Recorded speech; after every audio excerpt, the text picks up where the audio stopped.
At ayan nga mga kabihog, muli umpisa natin ulit ang ating kwentuhan para sa part 3 natin sa ating pagiging vloggerista. Kaya samahan niyo ako muli sa aking mini vlog for today's videos. At yun nga mga kabihog about sa pagiging vloggerista. Minsan pag gumagawa ka pa ng content, hindi mo rin maintindihan kung ano yung sasabihin mo minsan. Tapos minsan nabablock out ka, hindi mo alam yung susunod na sasabihin mo. Minsan paulit-ulit ka na dun sa mga ginagawa mo, hindi mo nag-aakma dun sa gusto mong sabihin. Ganun talaga pag mga vloggerista, lalo na pag yung mga bago ka. Tapos nahihirapan ka nga ma-broad yung mind mo, para palawakin yung mga imahinasyon mo. Ang hirap kaya mga kabihog, lalo na kung ikaw nga ay baguhan o hindi ka man baguhan pero hindi ka nga nakatutok sa ganitong larangan. Pero syempre, try and try pa rin tayo. Malay mo, balang araw, diba? Gumanda na yung mga kwento natin, mas interesado na. Kaya ayun, sige lang, tuloy lang. Sabi nga ng ibang mga vloggerista, tuloy nyo lang kahit wala sa inyong nanonood, kahit wala sa inyong nag-i-enjoy.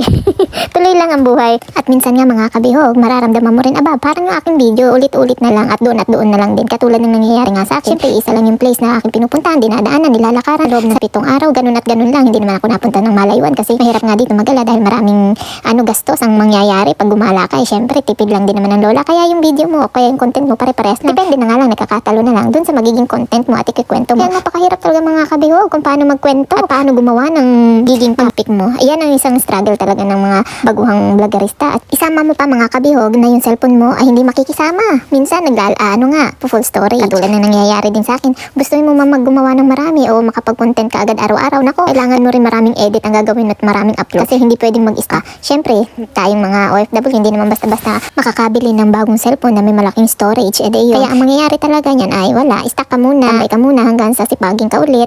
At pag na-i-upload mo na, saka ka na lang ulit mag-video at gumawa ng content. Ay nako mga kabihog, ganun talaga ang struggle ng mga vloggeristang katulad ko na hindi nakafocus.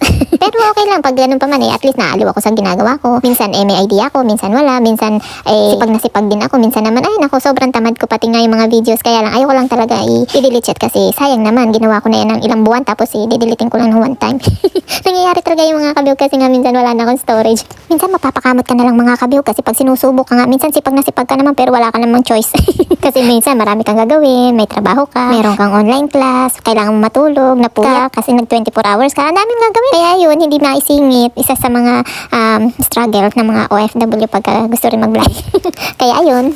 Kaya nga minsan nanonood na lang ako mga kabihog ng mga ideas galing sa ibang mga sikat na content creator, diba? Minsan makakakuha ka sa kanila ng ng mga pwede mong gawin din sa topic mo. At saka yun, makaka-relate ka sa mga sinasabi nila.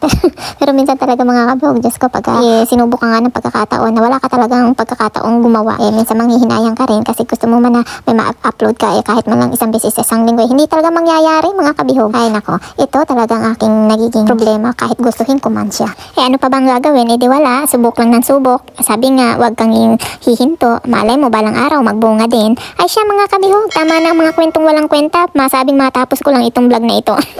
O siya, tama na ang kabutugan. O siya, salamat sa panonood. Hanggang muli mga kabihog. Thanks for watching.